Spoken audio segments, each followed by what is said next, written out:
Кыргыз мамлекеттик техникалык университетинин коомдук тамак аш азыктардын технологиясы кафедрасынын лабораториясындабыз.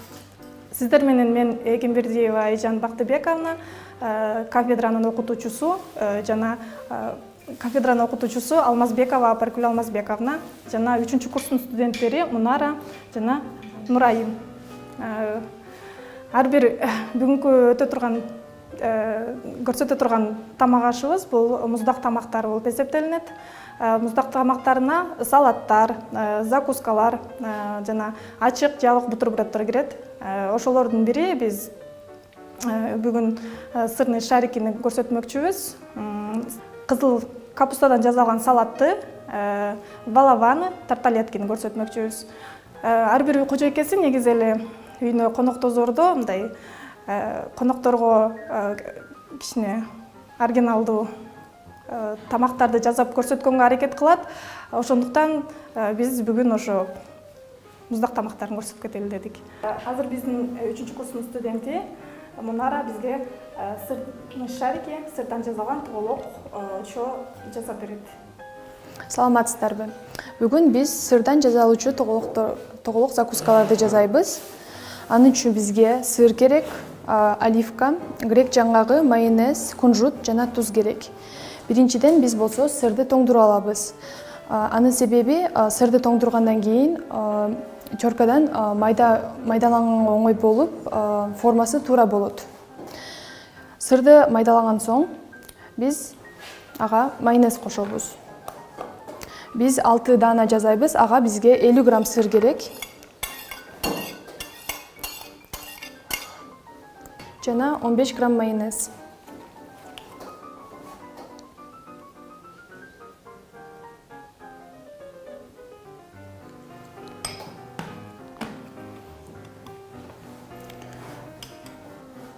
Экөөнү кошкон соң биз аралаштырабыз.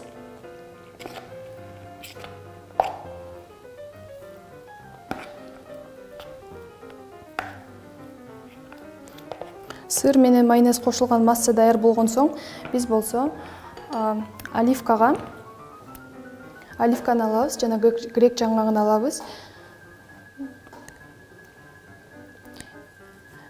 Анан оливканын ичине грек жаңгагын салабыз. Анын үчүн грек жаңгактарын дагы бир сыйра майдалаш керек.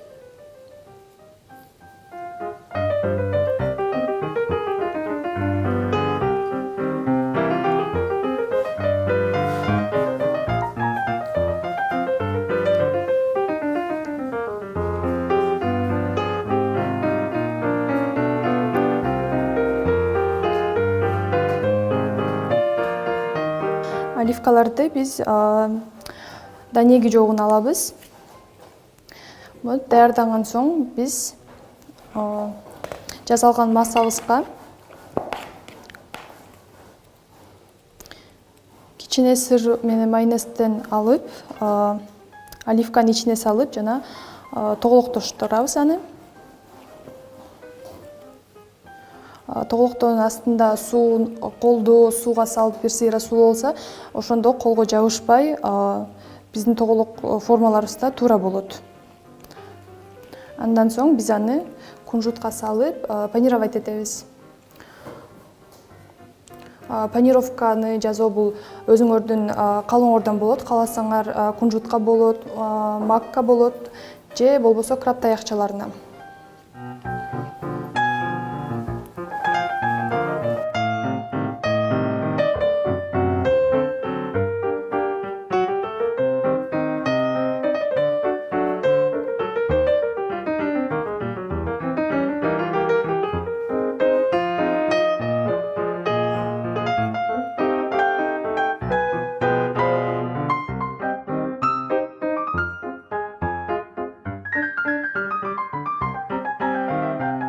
Оливка бул абдан пайдалуу зат. Анда көптөгөн антиоксиданттар бар, Б группасынын витаминдери бар. Оливка майы эң пайдалуу болуп эсептелет.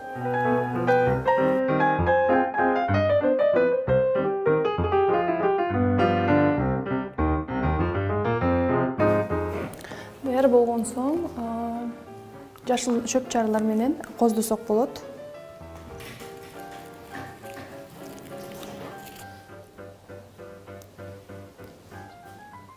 Мына биздин муздак закускабыз даяр болду. Бул биздин сыр тоголокчолорубуз.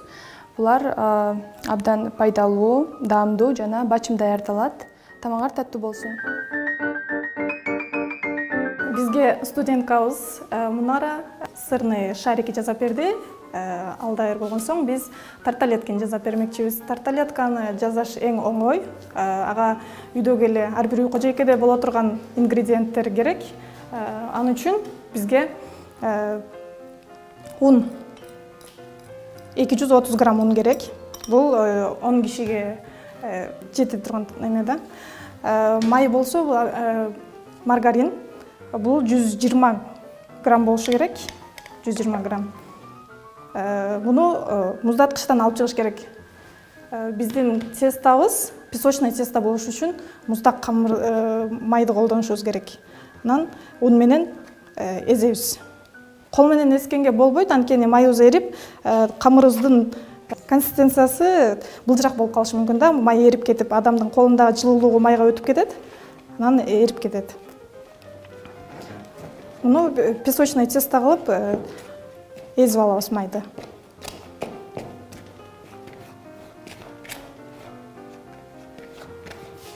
Унубуз, песочный унубуз даяр болгон чакта биз 80 грамм суу, алдын ала уже баарын тартып алганбыз. 80 грамм сууга биз чай кашыктын учу менен бир аз туз салабыз. Уксус 3% уксустан тоже кичикей чайдын учу менен, чай кашыктын учу менен эле кошобуз.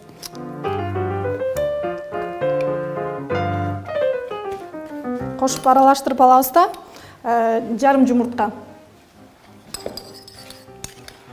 сууга өзүнчө аралаштырып алабыз.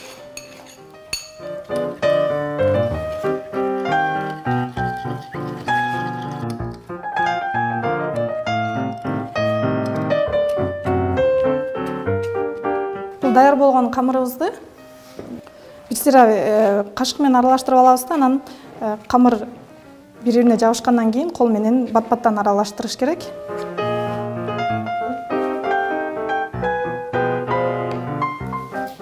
Тарталетканын камыры песочный болуп жегенде жумшак жана үйгөлөнүп туруш керек да.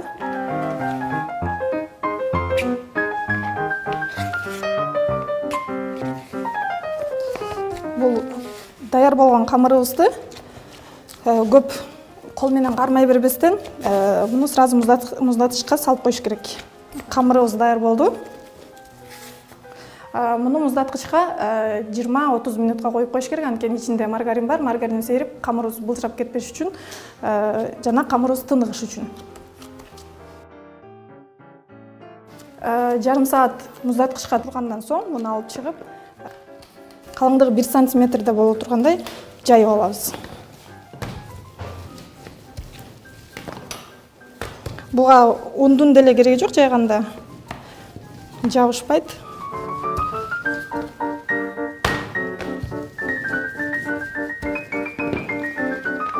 Калыңдыгы 1 сантиметр болгондой кылып жайып алдык.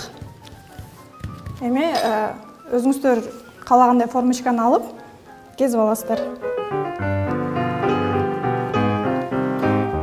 Анан мындай формочкаларга салып тарталетканын формасын беребиз.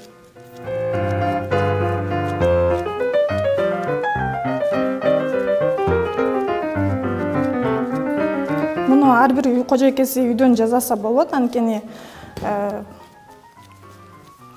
un менен эле май, туз, уксус кошулат. Эч кыйынчылыгы жок, бат жасалат. Бул закускаларды негизи тамак берердин алдында жасаш керек. Муну эрте жасап койгонго болбойт. Эрте жасап салаттын ичине салып койсуздар, муну суусу чыгып, формочкаларга салып туруп, мунун ортосун тешип коюш керек. Абасы ичинде аба чыгып, ортосу көбүп кетпеш үчүн вилка менен сайып тешип коюлса болот. Формочкаларга салып даярдап алгандан кийин муну духовкага салып 200 градуста 20-25 минутада бышырасыздар. Бышкандан кийин соң муну формочкадан оңой эле чыгат. Формочканы майлап деле кереги жок негизи. Мынтип эле чыгат.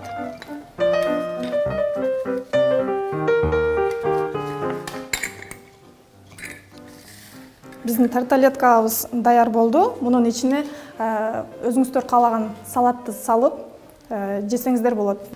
Тарталеткабыз даяр болгон соң ичине кызылча салатын салабыз. Ага кызылчаны алдын ала бышырып алганбыз уже, бышырып алып, теркадан өткөзгөнбүз. Греческий орех менен кошуп, анан майонез кошобуз. Кызылчанын пайдасы, кызылча адамдын организмине абдан пайдалуу. Кызылчада витаминдер жана минералдык заттар абдан көп. Витамин А, Б, С витаминдери жана минералдык йод, магний, кальций жана темирлер бар. Анда кызылча адамдын организмине абдан чоң роль ойнойт. Ал адамдын ден соолугу бекем болгон үчүн жана тамак сиңирүүгө абдан чоң роль ойнойт.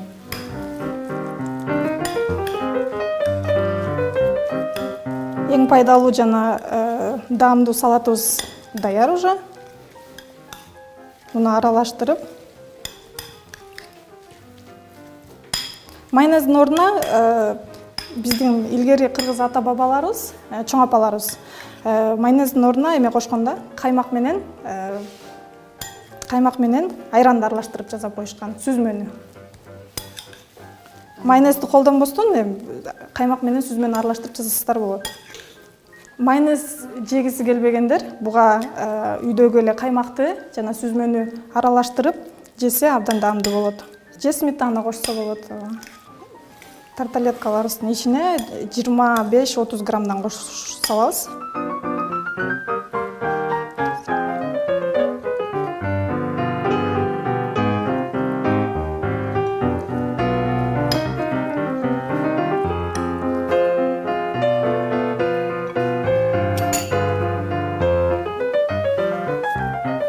Биздин тарталеткабыз даяр болду. Тамагыңыздар даамдуу болсун.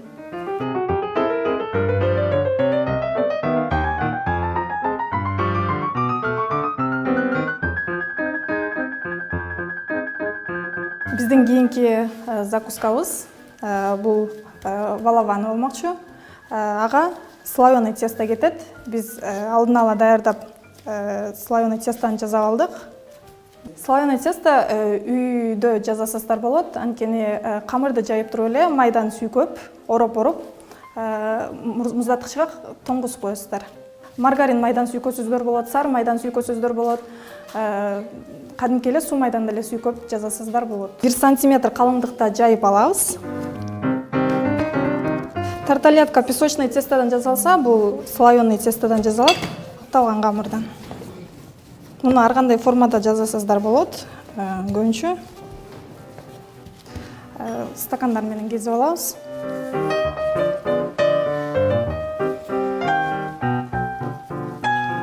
Мындай кылып үстүнө коюп. Бул камырды өзүңүздөр ар кандай формага келтирсеңиздер болот. Муну кичинекей балдар менен чогуу жасаса абдан кызыктуу болот дейм. Өзүңүздөргө ылайыктуу порцияда жасасыздар болот. Артып калган камырды кайра ороп, кайра жаап, кайра формага келтирсеңиздер болот. Формаларды даярдап алгандан кийин вилка менен ортосун тешип коюу абзел, анткени ортосу шишип, формасы жакшы чыкпай калышы мүмкүн. Анан үстүн жанагы бир жумуртканы экиге бөлгөнбүз, арткан жумурткасын үстүн сүйкөп, кызыл жакшы форма чыгыш үчүн, цвет чыгыш үчүн сүйкөйбүз. Жумуртка менен сүйкөп алгандан соң муну духовкада 200 градуста 15-20 мүнөттө бышырасыздар. Биздин балаваныбыз уже бышып даяр болду. Мунун ичин биз салат менен толуктайбыз. Ал үчүн бизге салат крабовый таякчалар керек. Краб таякчалар керек, жумуртка, майонез. Иә, огурцы керек. Салатқа біз краб таяқшасын турап даярдап алдық. Жұмыртқа суға пішқан. Аны да майда турап даярдап алғанбыз. Бадыраң. Біз 5 штука бір порция балаваныға даярдап начинка жазап алдық. Бұған майонез қошуыз. Жақшылап аралаштырып алған соң, даяр болған салатыбызды балаванылардың ішіне салабыз.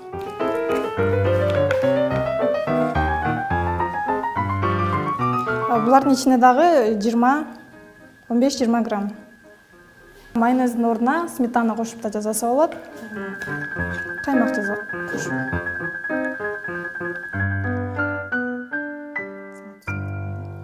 Біздің балаваны даяр болды. Балаванымыз үйгөлөк, жұмшақ, қытырақ болушы керек.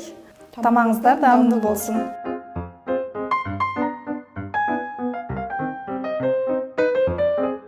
Біздің кейінгі жазалушы салат қызыл капустадан жазалады. Қызыл капустадан біз мұны майда турап алабыз. Өзүңүздөр билгендей, капуста биздин эң аябай керектүү пайдалуу продукт болуп эсептелинет. Капустанын ар кандай түрлөрү болот. Сиздин алдыңызда көрүп тургандай кызыл капуста, ак капуста, басай капустасы, брюссель капустасы жана түстүү капусталар бар.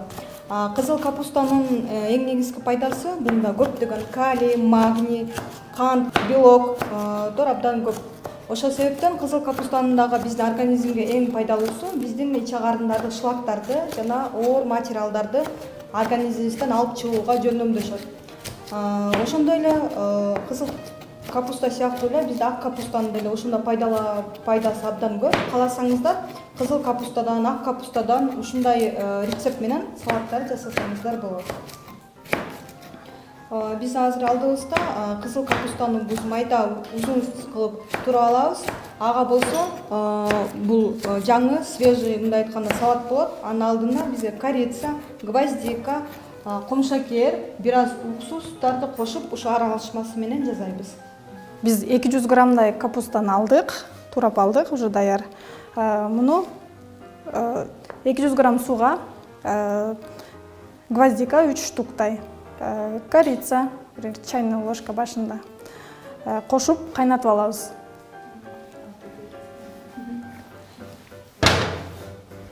Суга 200 грамм суга корица, чайный кашыктын учу менен 3 штук гвоздика, анан 10 грамм сахар кошуп кайнатып алдык.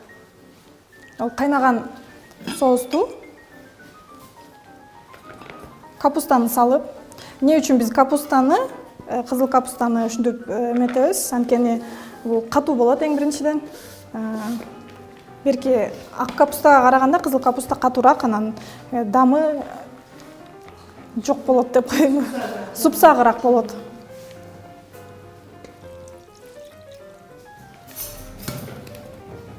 Бул капустабызды 10-20 мүнөткө чылап коюшубуз керек. Капустабызды 15 мүнөт чылап алгандан соң муну соусун алып салабыз. Бизге соустун кереги жок, уже даамы капустага чыкты. Капустабыз жумшарды, даамдуу болуп калды. Бул капустага 3% уксустан кошобуз. 1 чай кашык. Туздан кошобуз. 1 чай кашык. Тузду кошпой койсоңуздар деле болот. Тузу жокта даамдуу болот. Анан 10 грамм май.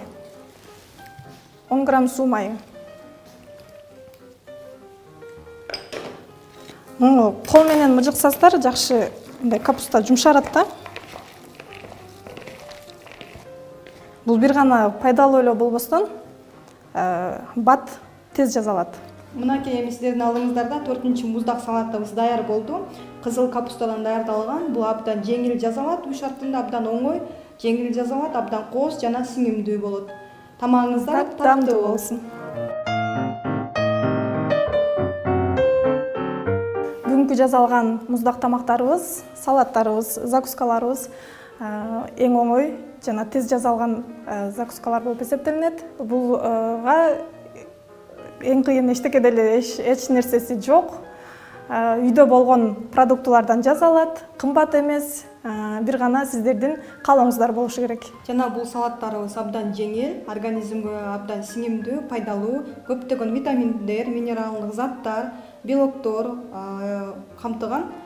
Жада калса конокторго дагы абдан кооз көрүнөт, абдан пайдалуу, кичинекей балдарыбызга дагы абдан пайдалуу болот. Тамагыңыздар даамдуу болсун.